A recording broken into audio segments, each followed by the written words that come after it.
Fala rapaziada, hoje a gente vai analisar A Noiva Cadáver, um filme que me ensinou muito sobre autoestima e sacrifícios. Lembrando que eu já analisei o irmão desse filme, O Estranho Mundo de Jack, e assim que você terminar esse aqui, pode ir ver. Eu sei que eu tô postando um vídeo no dia 30, mas mesmo assim, um feliz Halloween pra você, ou melhor, um feliz dia do Saci. Agora, sem mais enrolação, vamos lá. O filme começa com a gente sendo apresentados a duas famílias, a do Victor e a da Vitória. Começa sendo aquele musical gostosinho que a gente já tá bem acostumado, como por exemplo é em O Estranho Mundo de Jack, e essa música conta pra gente que os dois jovens irão ensaiar um casamento para manter a etiqueta. E é interessante notar que essas duas famílias se casam por motivos distintos, como bem deixou claro meu amigo Yuri. A família do Victor está casando ele com a Vitória porque a família da Vitória tem nome e status, é uma família com um sobrenome nobre, enquanto a família da Vitória está casando ela porque ela não tem mais dinheiro e a família do Victor tem dinheiro pelo negócio de pescaria. Então um tá se casando pelo nome, status, e outro tá se casando por dinheiro, o que chega a ser engraçado, é uma família com nome nobre e pobre, o que mostra que o nome não importa nada, mas sim as ações, essas sim podem te tornar rico. Ai, Hildegard,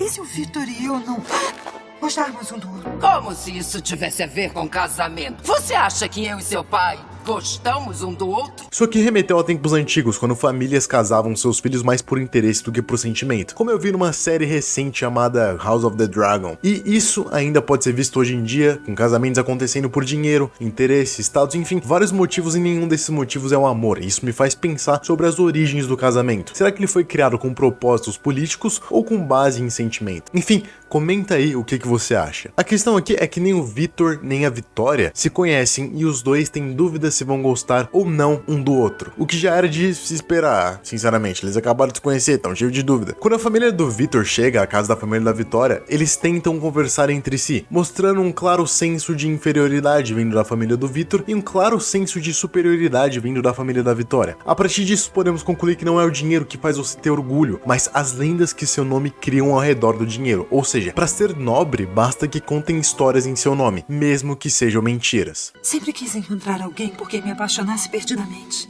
Alguém para passar o resto da vida comigo. Tolice, não é? É, tolice.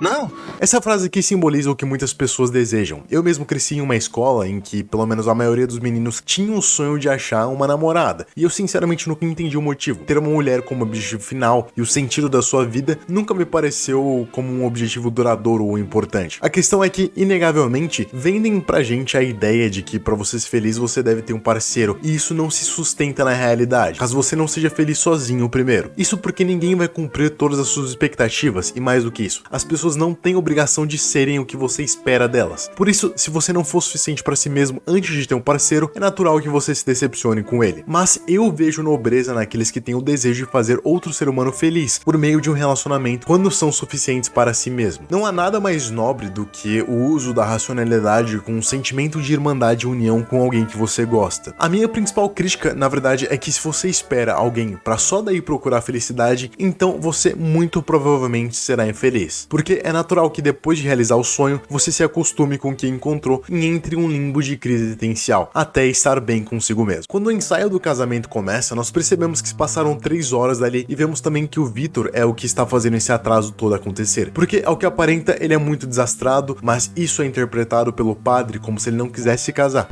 Chega! O casamento só pode acontecer quando ele estiver preparado. Ao que tudo indica, ao menos o padre não quer que as pessoas se casem por interesse, mas sim porque gostam umas das outras. A questão é que o que também aparenta é que o Victor e a Vitória se gostaram desde o momento em que se viram, e estão conformados com a ideia de que irão casar-se. Mas, por sentir-se decepcionado, ele vai se lamentar na floresta, um lugar onde fica treinando os votos de casamento, e depois de muito treino, ele acaba conseguindo proferir os votos. Só que o que acontece é que por acidente ele coloca um anel na mão de um cadáver, e é daí que vem o nome do filme, A Noiva Cadáver. Depois desse trágico erro, ele é levado pro mundo dos mortos por sua noiva, e o que provavelmente não é uma das melhores situações, isso porque ela tá completamente mortinha, e se você sequer tentar imaginar o cheiro dela, você fica com ânsia. Lá no mundo dos mortos, nós encontramos vários irmãos caveiras meus, homens que outrora morreram e continuam aproveitando a morte, e aqui é aquele momento do vídeo em que eu elogio o filme por toda a sua produção. Os stop motions aqui é assustadoramente perfeito, as músicas, embora não sejam as melhores que eu já ouvi, não deixam a desejar, e a história não é nem um pouco clichê. Fora que a gente tem uma das melhores cenas do audiovisual presente aqui, né?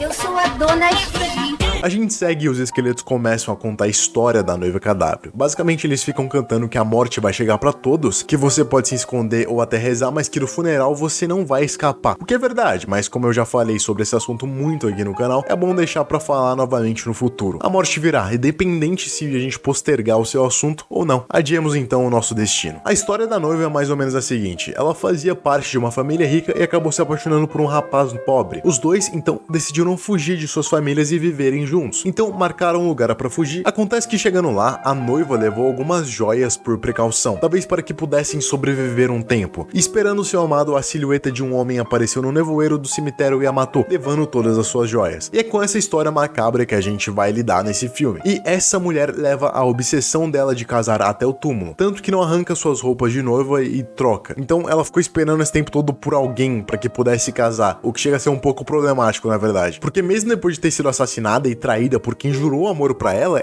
ainda guarda a mesma realização do sonho, mesmo depois de todas essas coisas terríveis terem acontecido. Nesse momento, eu não sei se eu devo aplaudir ou lamentar. Aplaudir pela convicção e pela força de vontade de se manter com os mesmos objetivos, mesmo que esses objetivos a tenha matado. Ou lamentar também pelo mesmo motivo. E acho que agora é um bom momento para comentar sobre as cores e o modo de vida nos dois mundos. Enquanto no mundo dos vivos as coisas são tristes, cinzas e cheias de deveres que não fazem sentido, no mundo dos mortos temos gente animada, jazz e cores. Ou seja, o filme subverte o conceito de morte ao torná-la mais desejável que a vida. O filme segue e nós vemos o Victor tentando enganar a noiva para que cheguem ao mundo dos vivos. Ele faz isso tentando convencer ela a conhecer seus pais, que estão no mundo dos vivos. E eu não entendo por que ele só não falou a verdade naquele momento. Será que ela fica tão brava assim? Bom, é provável que sim, e que talvez fosse até mais difícil dele sair daquele mundo por conta disso. Logo, eles recebem a ajuda do velho Goodnet para sair do mundo dos mortos e voltarem ao mundo de nós, vivos, enfim.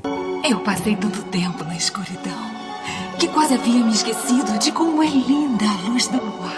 Naquele momento, o Victor conta uma mentirinha dizendo que vai chamar os pais dele e faz com que ela fique ali esperando, mas a voz da consciência da noiva, que é uma larva, faz ela criar desconfianças e ir atrás dele. No outro lado desse mundo, o que o Victor tá fazendo era admitindo seu amor pela Vitória, por mais que eles tenham acabado de se conhecer e tenham um romance de algumas horas. Ele já a ama e quer ficar a vida toda com ela, o que é um pouco estranho, mas é natural pensar que ele agiria de forma emocionada, tendo em vista que ele é um menino que não sai de casa, não conhece o mundo e nem as coisas como funcionam e como são. O que deixa claro o motivo de estar tão emocionado. Quando você não tem tantas experiências de vida e não para pra analisar o mundo ao seu redor, é natural que você acredite que as coisas são como você as sente. Mas a verdade é que o mundo é menos intuitivo do que queremos acreditar que ele seja. O problema disso é que quando o Victor vai beijar a Vitória, a noiva acaba entrando pela janela, ficando com raiva e levando ele embora. Se fosse em outras circunstâncias, quem sabe? Mas somos diferentes demais. Puxa, você está morta. Devia ter visto isso quando me pediu pra casar com você. Por que você não entende? Eu nunca me casaria com você. Foi um engano. As palavras dele foram duras, mas essa é a realidade. O que aconteceu foi realmente um engano. Ele estava treinando pra casar com outra e não com ela. Os dois fazem parte de mundos distintos. São pessoas diferentes demais pra estarem juntas. Mas isso não quer dizer que ela não mereça alguém também. Só quer dizer que os dois estão naquela situação por um engano e não por vontade. Apesar dela estar ali por vontade. A única finura daquela criatura é viva estar. Dispensável. Trivial. Já sabemos que isso é